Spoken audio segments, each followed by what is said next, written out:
Assault on the lies of the New World Order. It's Alex Jones.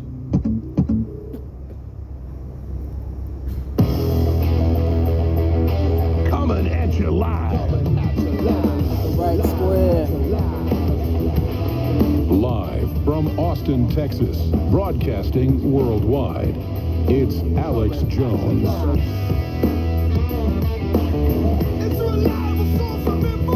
50,000 unstoppable watts. 50,000 unstoppable watts. All right, Dr. Kirk Elliott has nailed it. He's here with us, and if you're not into silver and gold and copper and everything else, that's I understand, but these are major indicators for the larger economy. So I want to finish up on that, and then just bigger picture. How's the Trump recovery going? What do you expect the Supreme Court to do on tariffs? What are the real economic numbers coming in? We obviously both agree Trump's got a very pragmatic, optimistic, really great plan. I don't think the public realizes that. A lot of people are mad at him, wanting more instant gratification. You warned before Trump even got reelected that he was kind of over-promising. You were concerned. That's what polls show. I think you should stop saying everything's great and just report it takes time to turn the ship around. But give us your prognosis on where the real economy is and what the deep state's going to try to do. Well, I think the deep state's going to continue to try to stop him. He's, more than any other president in the history of our country, he's got serious headwinds, globalist headwinds, the international banking system. First time in history you've got the BRICS nations wanting to replace the U.S. dollar as the world's reserve currency, right? It's like, and with what we're seeing in gold and silver, it's like, how does gold and silver have to do with the U.S. economy? Because all roads lead to London, right? It's the financial capital of the world outside of New York. It's where gold and silver is held. The BRICS nations, the Shanghai Gold Exchange, is wanting to take power away from that. What does that mean? It means that COMEX, CME, are connected to the hip with London. If they go down, they're going down together. See, this is going to put massive, dramatic downward pressure on the banks, right, and the capitalization of banks, which is why the Fed just injected $13.5 billion into the repo market, like overnight, most since COVID. So what does that tell us about the economy? It tells us the economy isn't doing that well. It's not. Now, Trump, his ideas are fantastic, and given time, they will work. So I want to put that as a caveat. But what he's still dealing with is a Supreme Court that doesn't want him to succeed. I'll just say it the way that I see it, right? You're still dealing with Biden's economy. He will for the next 6 months. After about a year and a half, Alex, then Trump has to own all of his actions. You can't actually, the policy initiatives from the prior administration are no longer theirs. They become yours, right? So you're dealing with the aftermath, the hangover effect of the Biden economy.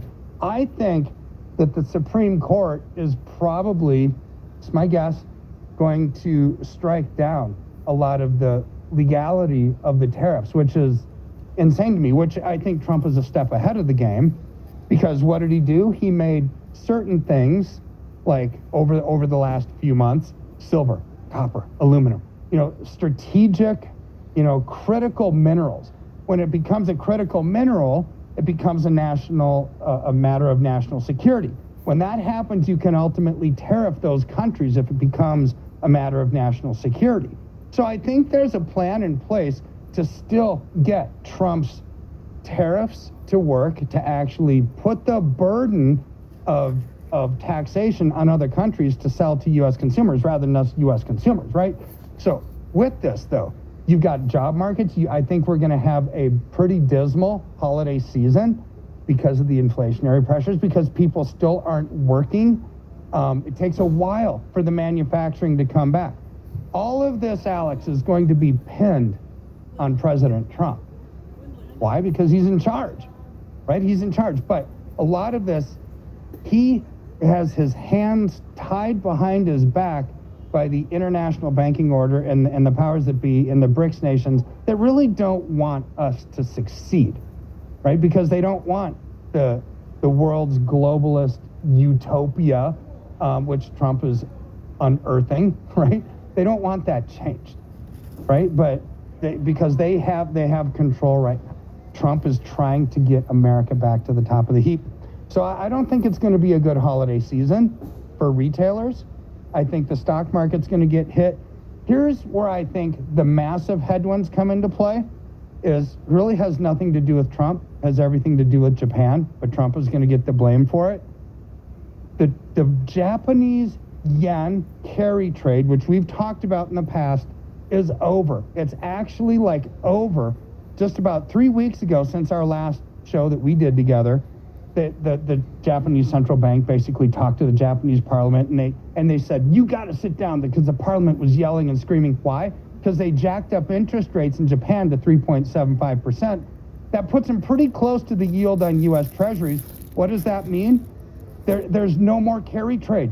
Usually, countries could borrow from Japan for zero, instant arbitrage, use that money to invest into European treasuries, U.S. treasuries, and stimulate the global growth that we've seen in our world since 1989. That's over. The carry trade is over, which means we're going to see selling pressure on the stock market. Trump will get the blame for this. This has nothing to do with him. This has everything to do with the international economic order and debt, this debt super cycle globally now starting to spin out of control. And Trump knows that, so he's trying to position us in a better position for a crash landing. 100%. My issue is he doesn't want to have it crash early, so he wants to stay overly positive, I guess, hoping he can fix it. But now he's got to start getting people ready for that, because a lot of economists I talk to say it would be healthy to have a stock market go down and housing prices go down. I mean, that's what you're supposed to do to deal with inflation, right? Well, it would have been, yes, that's exactly what you're supposed to do. It would have been healthy if they would have let the markets actually collapse in 2009 and 10. They didn't. They put all the stimulus money into it. Now we've got $38 trillion worth of debt. They kept cheap money, artificially low interest rates. Now the debt super cycle is actually manifesting itself, not just America, but all over the world at the same time. This is not just a U.S.-centric issue, Alex. This is the change of a system going from fiat-based money creation at central banks to a tangible-backed, probably, money creation. This is why central banks are allocating into gold or cryptocurrency via stablecoin system. We don't know what the new system is actually going to look like. But clearly, if you look at Russia, China, and the U.S. and others are positioning for gold to be one of the main hedges. In closing, people really need to call you, because regardless, gold and silver are the place to be. Silver, obviously, for now, because it's got the most to grow. They can give you a call, do a free consultation. People are nuts if they don't call. You can also roll over financial instruments. Briefly tell folks about the great services you guys have at KirkElliottPreciousMetals.com/gold or 720-605-3000. And folks, I'm only going to bring you the best. He has the lowest prices, the highest ratings, period. I'd say it's really fly by night, because gold and silver is a great thing, like an oasis, as I say, in Africa. But that's where the jackals, hyenas, and lions are hunting the gazelles and the zebras, because they come there to drink. The gold and the silver is the place to be, but you got to be careful at the water hole. Well, Kirk Elliott's the water hole, folks, but the other companies, I mean, most of them are the jackals, the hyenas, because people don't understand. When you call, look at the daily spot price just online on Google, wherever, and that's what you're getting it from. Well, spots out of the ground. It's wholesale. You need to make this move. So briefly, tell people about the great services at Kirk Elliott Precious Metals. So you can roll over your IRA, which is awesome. That's probably 70% of our business. If you have a 401k and you're over 59 and a half, you can roll all of that over into physical metals. I'm not talking about paper, Alex. I'm talking about physical, tangible metals, 1,000-ounce bars, 100-ounce bars, 10-ounce bars, kilo bars, whatever, that we store for you. Or funds outside of an IRA, right? Just brokerage account money you have in the bank. So the key is get out of something that's coming down and into metals. Now, all of your viewers, all the info warriors out there for the last year are up 92%.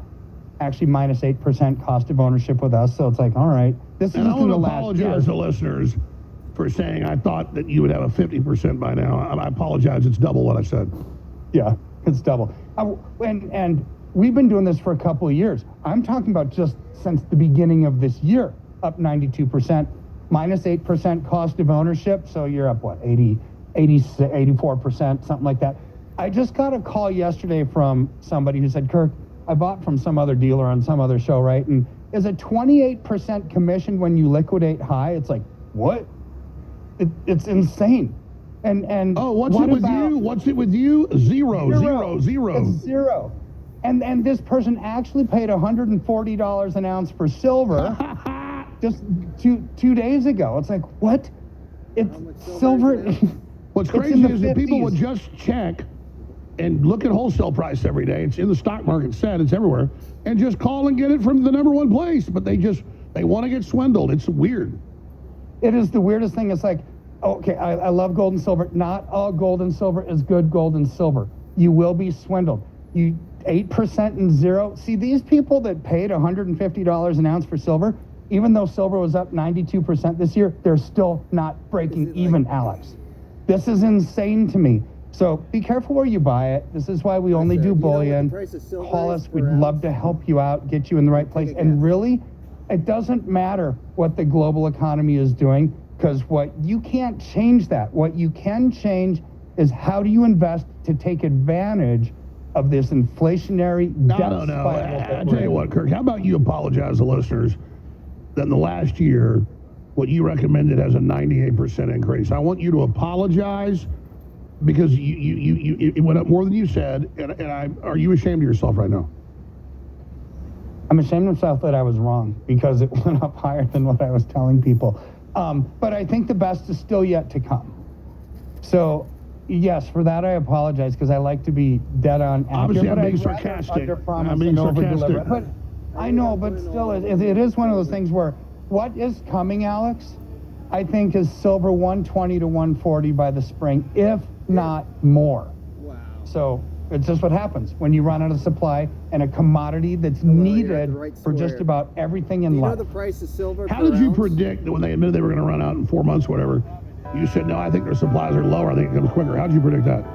I had earlier. I look at the commitment of traders. I look at the actual volume. There's things that you can look at that say, wow, they've got way too much paper versions of silver versus the amount of physical inventory. I mean, we can look those things up, and it's like when the actual paper version, over 300 ounces of paper silver for every 1 ounce of deliverable silver, it doesn't take much for people to request delivery and for them to run out. This is just, to me, economics 101. When you run out of supply on something that's needed, the prices are going to go through the roof. And that's exactly what we're seeing. So you were being conservative, but privately you were doing higher numbers, but even your private estimates are starting to get smashed. Do you know what the price of silver is? Private per ounce? estimates are starting to get smashed. I mean, going up. these numbers, when we see that silver breaks through the broader stock market index, that's a 10-year Okay, so you cycle know the from price of 2001 to silver 11. by ounce? Now we're seeing it again. With the starting point at 54, this is where silver in the hundreds could actually, hundreds, like 300, like what that article was talking about from that other researcher, that could be a conservative estimate, Alex. Here's the point. We don't know what happens in a world where there is no silver for physical delivery. See, the estimates that we're seeing is, how can London get silver? Well, it's probably going to take them jacking up the spot price to 80 and to get enough gold on hand to 8,000. It's like, at that point, you start to get inventory replenished into a system. And at that point, all eyes of the world are on metals. Now it's fear of missing out. And you start to get into the third phase of stratospheric growth in a market because of fear of missing out. But I think that's just what it takes to get us back to a sense of normalcy. Is But in a larger issue, it's over dollar weakness. But again, it's all the currencies. China, Europe, all of them have more inflated than us. So yeah. Trump has to be honest. We're going to an inflationary future. Yep. And so is it going to be one with growth or one with stagflation?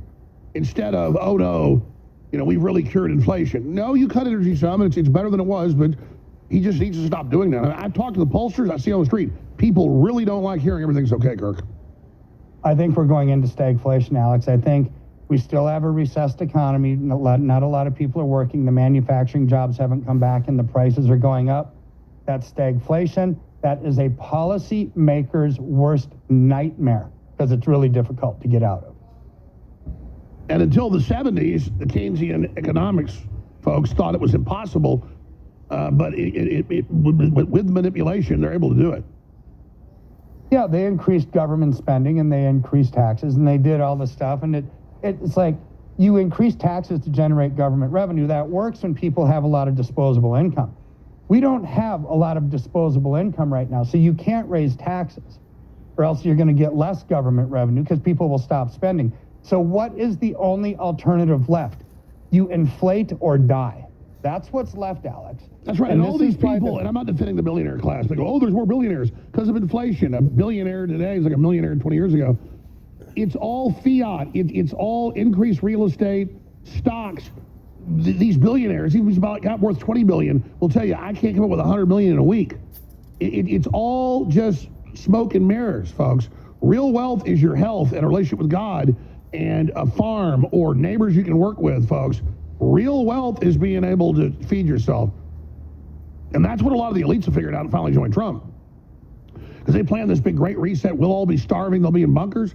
And a lot of their people got smart and said, we won't be safe in these bunkers. Yeah, I know. You're supposed to be aristocrats that are so smart you build everybody else up, not you dumb everybody down and screw them over and rob them and make them slaves so you can manage them. That doesn't sound like some type of great ruler to me, Kirk.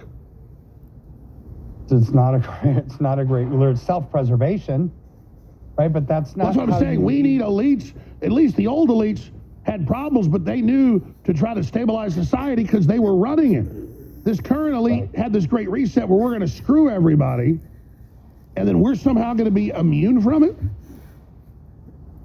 Yeah, it's the moving away from constitutional republic like what we have to a world led by technocrats, right? Where it's all this data. It's meant to command and control everything that we do, everything we think about.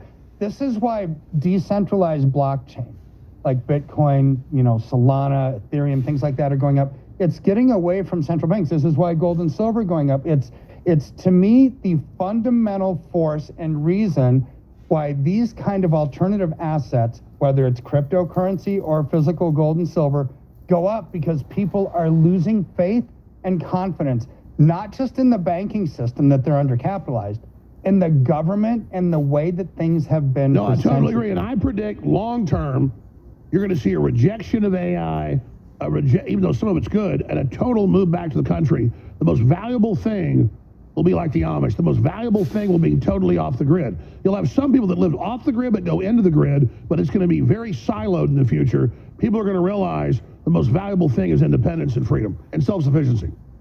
Yes. And gold and silver, 100%. just like guns and ammo, and just like your Bibles, beans, and silver, I mean, it comes right down to that. Under Kirk Elliott, thank you so much. You bet. It's my pleasure. We'll talk soon. Thank you. I saw a very impressive lady.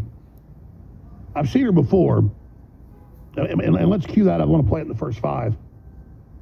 Talking about the attempted color revolution coup that was going on a few days ago. So I said, let me play her clip on the show, but we got her coming up. And so I want to hit that. Now this Trump Somali thing, where he says, you got a garbage country. I mean, literally, it's a pirate country where slavery's still legal. I mean, it makes North Korea look like a, vacation spot.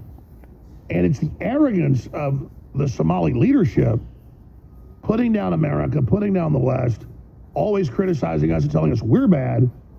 It can seem harsh what Trump's saying, but it's about not being politically correct and not being bullied with all this white guilt. Like, Ilhan Omar's family were the ruling party over Somalia that were hated and overthrown. And they go back 1,000 years as royalty previously in the tribes that ran the black slave trade to the Arabs.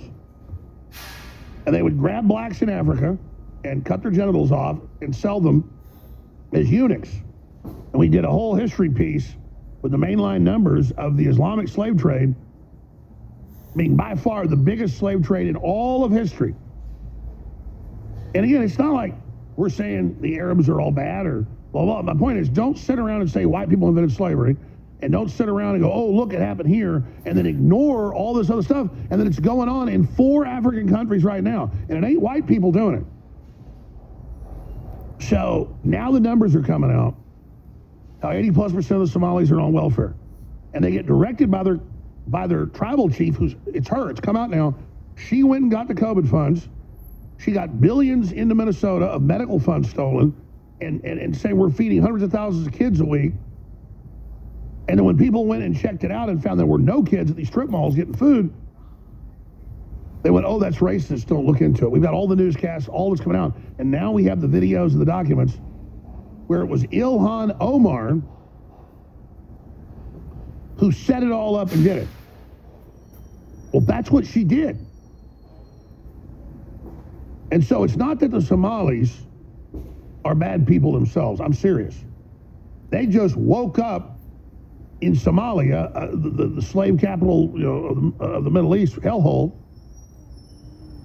or shipped here by the left to be a permanent underclass, and then the royalty of the oppressors is put in over you, and she controls your votes, and she tells you what to do, and you got to give most of the stolen money to her, and then she goes and greases other politicians and then expands the Islamic takeover. So it's good for Trump to just level sights on this and not be intimidated by it. Now Ilhan Omar's freaking out. How dare you say that it's a garbage country? Folks, it isn't a country. You'll get kidnapped, even if you're a Somali and fly back there, but you'll get kidnapped in 5 minutes. The business is kidnapping, slavery, and piracy. Slavery is one of the main businesses there now. You didn't know they're still selling black slaves all over the Middle East? Once Hillary liberated Gaddafi, who was overall a great guy, actually stabilizing Africa, contrary to what you hear, they literally brought slavery back in Libya, but only for blacks. Because the Quran says you can enslave black people. The Romans said you can enslave anybody you conquer. I'm not defending the Romans either. So this is how sick it is. Here's Trump on the Somalis. And they contribute nothing. The welfare is like 88%. They contribute nothing. I don't want them in our country, I'll be honest with you, okay? Somebody would say, oh, that's not politically correct. I don't care. I don't want them in our country. Their country is no good for a reason. Their country stinks, and we don't want them in our country. I could say that about other countries, too.